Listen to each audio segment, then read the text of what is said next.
Dear students, this is lecture on operators in quantum mechanics. This is lecture first. I will have two lectures on operators. In this lecture first, I will cover some basic aspects of operators in quantum mechanics. Now, before going to operators in quantum mechanics, we must know what is an operator. So an operator, suppose A, is a mathematical object that operates on a function f of x. F of x is a mathematical function, and we get new mathematical function, suppose g of x. For example, we have operator d by dx and function f of x is equal to 4x cubed plus 2x such that d by dx is operating on this function. Now, when d by dx is operating on 4x cubed plus 2x, we get 12x square plus 2. So 12x square plus 2, it is new function. So this is operation, this is called differential operation. Now if we take another differential operator, that is d2 by dx square plus 2d by dx, that is operating on 4x square plus 8x, it gives you 16x plus 24. So we get new function.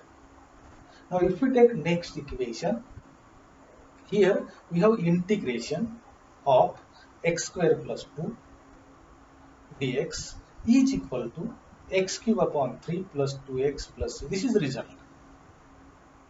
So f of x is here x square plus 2.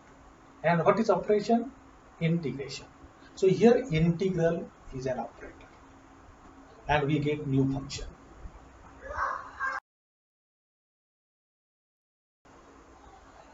So we'll first see what is eigenvalue and eigenfunction.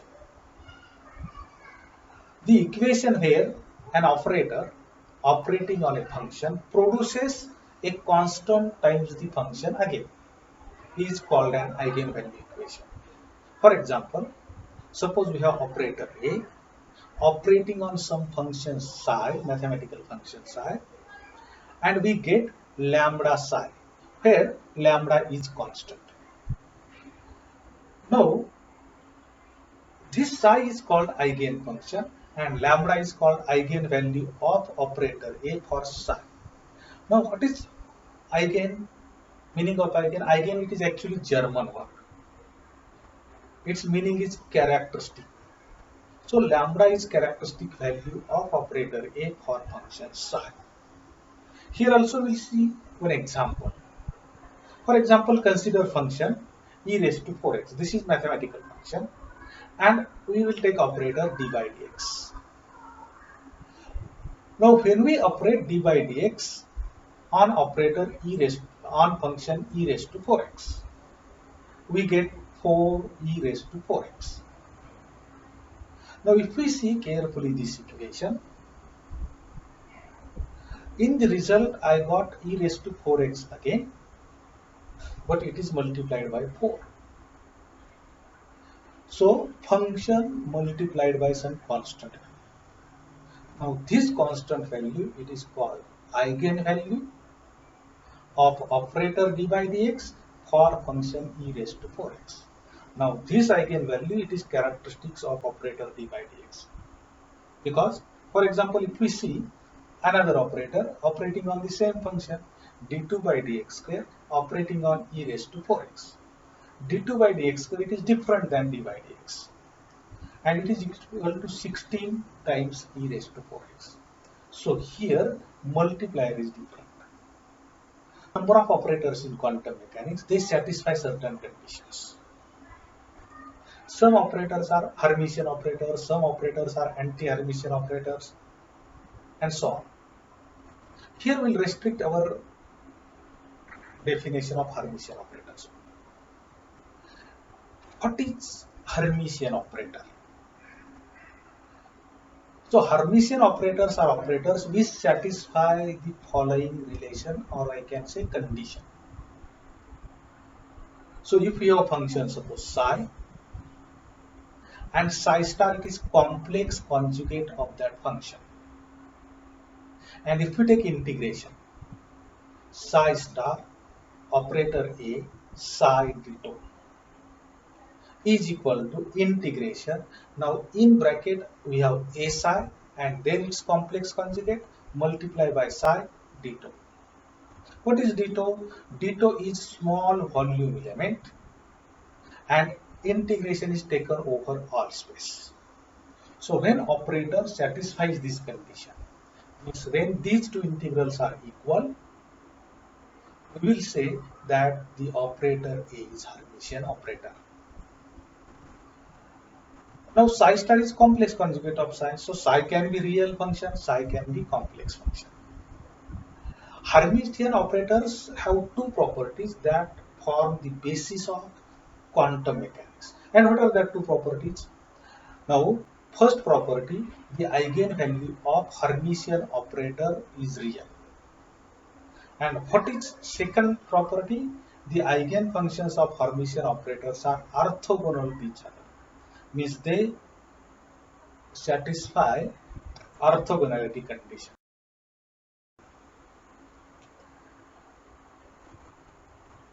Now, we will show that the eigenvalues of Hermitian operator are real.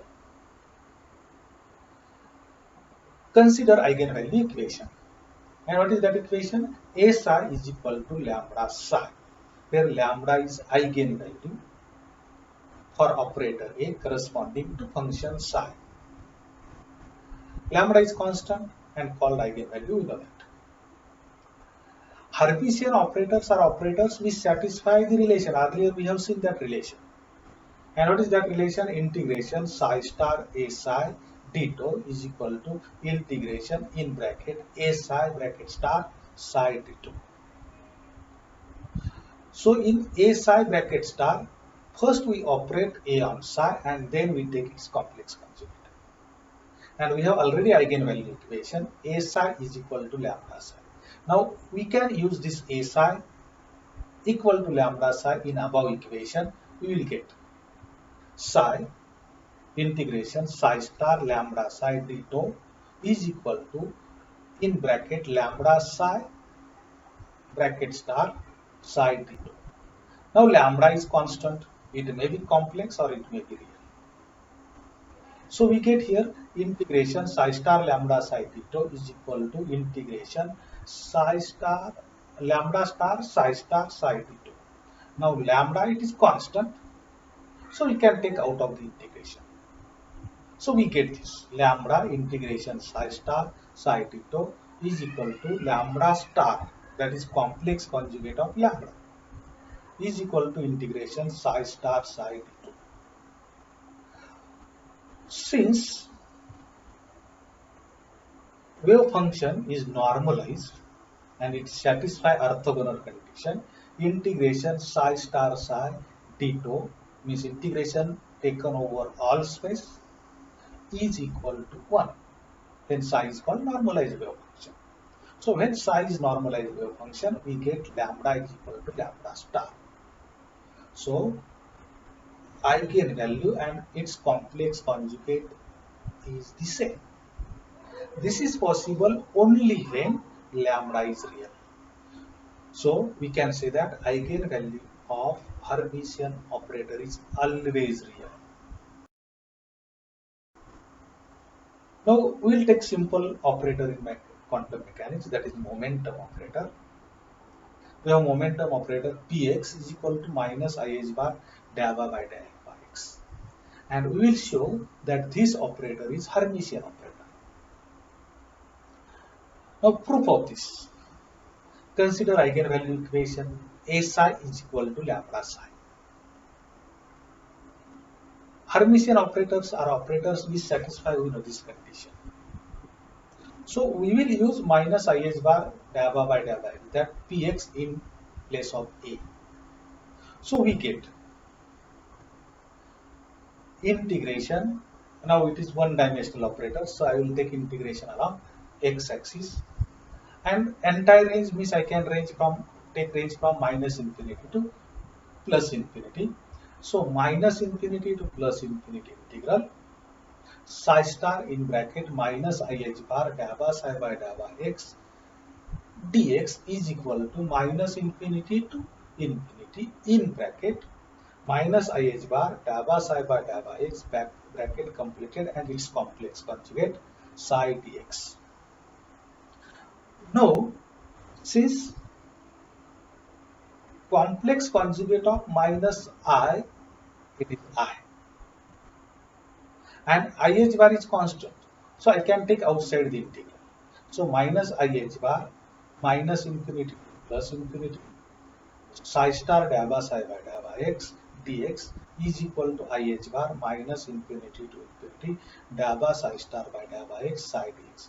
Means these two integrals must be equal. Now see, on RHS we have what? Minus infinity to plus infinity psi star dabba psi by dabba x dx. And in left side I have minus infinity to plus infinity dabba psi star by dabba x into psi dx by dabba x dx. This is the integral on right side of earlier equation. Now integration by parts. We know formula for integration by parts. Suppose we take integration from a to b ux into dv by dx. U is function of x, v is function of x, and integration it is over dx. We get here uv from a to b minus integration a to b du by dx into v dx. This is integration by parts. So if we use this for integration minus infinity to plus infinity psi star dabba psi by dabba x. So I will take psi star as u and psi as v. So we get psi star psi from minus infinity to plus infinity minus integration from minus infinity to plus infinity dabba psi star by dabba x psi dx. Now, if psi is wave function, it must satisfy certain conditions that are also called requirements of wave function.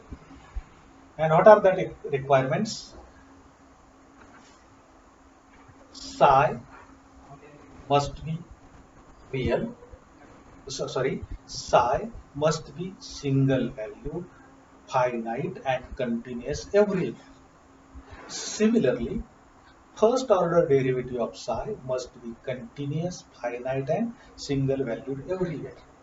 Since x ranges from minus infinity to plus infinity, means here x tend to infinity, so this psi star and psi must tend to 0. So what happens? Both psi star and psi tends to 0 at infinity, so psi star psi also tends to 0. Hence, we get integration minus infinity to plus infinity psi star dabba psi by dabba x is equal to minus integration from minus infinity to plus infinity dabba psi star by dabba x psi dx. So here these two integrals are real. So we can say that Hermitian operator is momentum operator is Hermitian operator because it satisfies condition for Hermitian operator.